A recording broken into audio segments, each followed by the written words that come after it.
Hey there everyone, welcome back to my channel. If you're new here, my name is Aisha and now is the perfect time for you to go ahead and hit the subscribe button down below. In this video, I'm going to tell you why it's so difficult for you to achieve your goals. This topic is very relevant because as people, we have an innate drive towards self-improvement.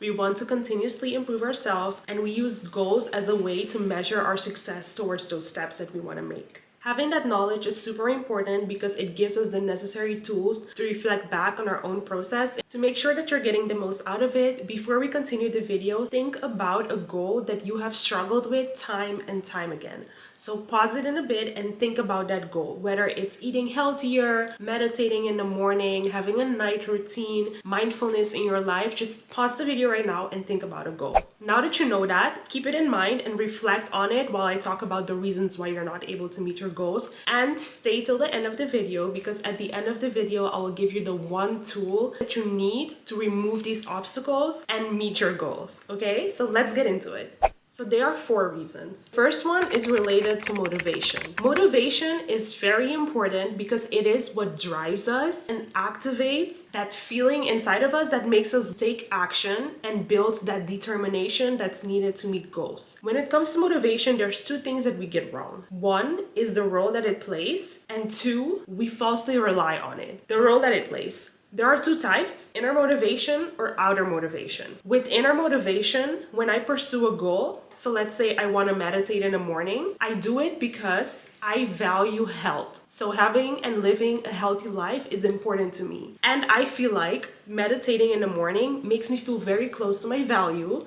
so that's why I want to do it. It comes from internal.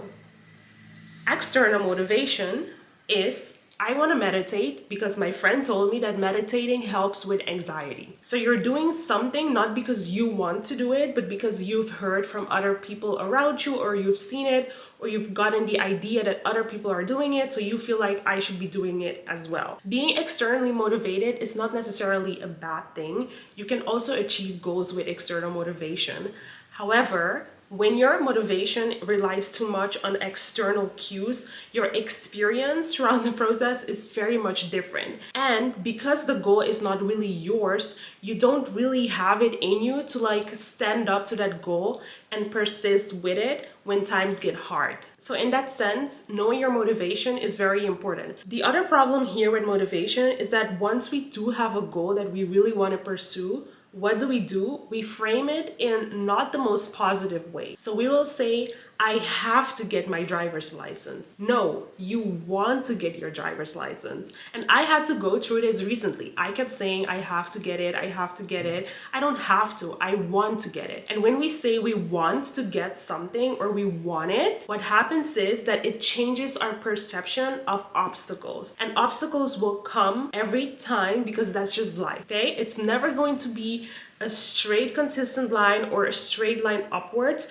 You're gonna find moments where you're gonna dip, and what you want to do is have the right mindset by saying that I want to achieve this and it's my goal. So having agency over your goal, and because you're internally motivated, is super important. And this is where we get wrong a lot of times. We take goals from other people, we frame it as things that we have to do this, we have to do that. No, okay? So think about if you see this manifesting in any way in your life. And as I said, we falsely rely on motivation. So motivation will only take you so far. It's very important to have it at the beginning of an endeavor because it's going to help you get started. But at the end of the day, in order to meet goals, what you need to do is compound that action. You're not going to feel motivated every time you have to do it. So if you rely too much on being motivated, what's going to happen is you're gonna give up when it gets hard. The second thing is telling people your goals. I have fallen for this time and time again, and I still fall for it because we get excited about our goal and you want to share it with people. The reason why it doesn't help us is related to our reward system and also to other people. So let's talk about our reward system first. Our reward system is that part in our brain that basically takes care of the release of our feel-good chemicals. If you're someone that loves to eat sweets, you're watching a movie and someone is opening a bottle of Nutella, that kind of gives you a cue to also want to eat sweet. So you go for it, right? You go grab a cookie or whatever you have in your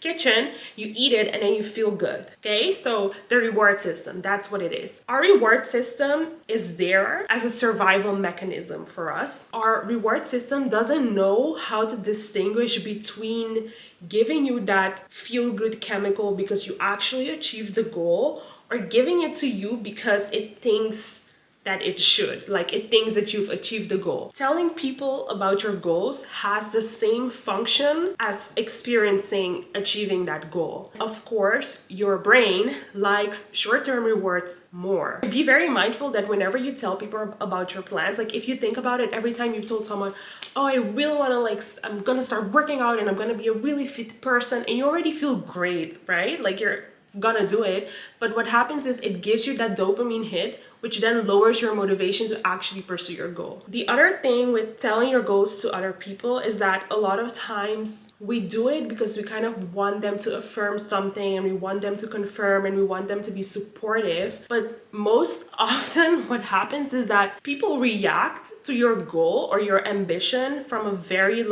guarded place. So they look to their own experiences, they look to their own perceptions about the goal that you want to achieve. If you want to do something super entrepreneurial and you tell it to someone that doesn't have experience in that area, they'll probably be like, do you really want to do that? Can you really do that? Is that really possible? And then that just brings us down, right? So you're very excited, you want someone to affirm it. If they were a good friend, they would just do that. But no, that's not how it works. People just share from their own experience. So if when you share things with people, you need to also be aware that it can lower your motivation because one, you get that dopamine hit, and two, the way they react is probably not what you were hoping to hear from them. The third reason is related to building internal resources. Change will always come with resistance. And I've spoken about resistance on my podcast. If you haven't checked it out, I will link the episode down below because that knowledge is super powerful. Whenever we want to change something, resistance comes up. The reason why is, again, our brain. Our brain loves comfort. Our brain loves what's familiar. When you do something new, there's literally a part of your brain, so the prefrontal cortex, they call it, that has to work extra hard. That causes physical and emotional discomfort in our bodies. If you think about it, if you've had goals related to working out, time comes for you to go to the gym, you're making up all of these excuses, you're gonna lay on your phone, you're starting to tell yourself these stories of, oh, you've tried it 10 times, why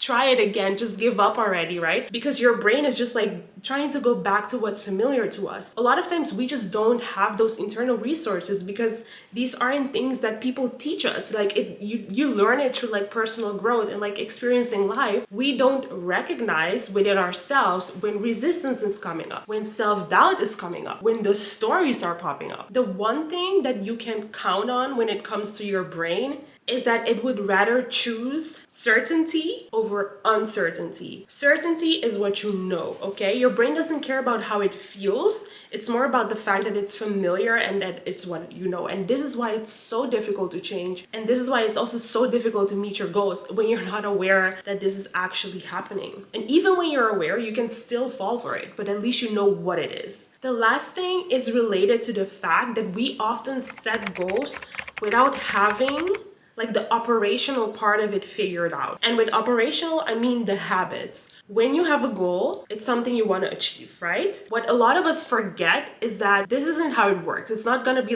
oh, I have a goal, I'm going to work hard towards it, and I'm going to achieve it. It's a whole process. And in this process, you need to build certain habits depending on how much experience you have with acting on this goal. Because in the end, it's an action. So depending on your experience, let's say you have low experience with it, a lot of people get frustrated in the process. But realistically, if you don't have the habits, it's going to be difficult. 90 or 95%, I don't know which one, of our behavior is unconscious. That means that we are on autopilot. Like, we are not really the whole time thinking about what am I gonna do, what am I doing, like, da, da, da. You're just acting on autopilot. And this is something that we've been doing already for our whole lives, throughout our whole childhoods. The reality is that habits, they take time and they take consistency for us to build. If you don't know how to do that, it's going to be difficult for you to meet your goal. And a lot of us struggle actually here with taking that action and realizing like, oh my God, was my goal unrealistic? Did you check progress? Did you like adjust your goal? Did you iterate on the process of building habits? Does it work for you, etc.? But not all hope is lost. I know that I've been speaking about problems, but it doesn't mean that all of this is like helpless, right? It's good to recognize these things and to admit to yourself like where they manifest, because accepting is really important for us to look at the next step, right? So now that we know this, what now? The tool to go through all of this is self-awareness. A lot of us claim to be self-aware, but we are not really that self-aware. As I said before, 90% of our behavior is unconscious. We might know what it is that we are doing, but do we know why? And the why is really what self-awareness helps us with. Self-awareness is the act of monitoring very actively your thoughts, your feelings, and your behaviors. If I have the goal of sleeping early and I notice, right, that I'm in the bed way past my bedtime, I'm scrolling on my phone. Sure, I'm aware that I'm on my phone scrolling, but do I know why? Is it a limiting belief? Am I self-sabotaging myself? Do I have this need at the end of the day to connect with other people, which is why I'm on my phone? These questions can be answered by going on a journey of self-awareness and self-discovery, of understanding ourselves deeply, of being able to relate our behavior, our thoughts, our feelings today to the source. Like, where does it come from? You can always find the source. The teaser is childhood experiences. So you can always find the source, you can always go back to the source, and then just understanding why it's manifesting the way that it's manifesting. So understanding your motivation, where does it come from? Understanding your self-talk when you are not succeeding at meeting your goals. Catching yourself in the act, right? So catch yourself in the act and then start asking yourself questions. It takes time to build that awareness that you catch yourself in the act. A lot of times it's just automatic. We realize afterwards, no, we need to start cultivating that skill of being aware of what we are doing and catching ourselves in the moment. And then we ask ourselves the question of, what do we do as the next step? How do we change the process? What are the strategies that we can apply to remove those obstacles for ourselves? And about the strategies, I will talk about them in a very different video. This is a lot of information to digest, so go back to that question that I asked at the beginning. Think about a goal that you've struggled time and time again with achieving. Reflect on your motivation, reflect on your inner talk, and all of the things that I already spoke about a lot in the video. Let me take a sip of water. So if this video was helpful to you, and I'm very much hoping that it is, subscribe, like the video, share it with your friends, share it with your family. I will see you in another video. Thank you so much for watching. Bye!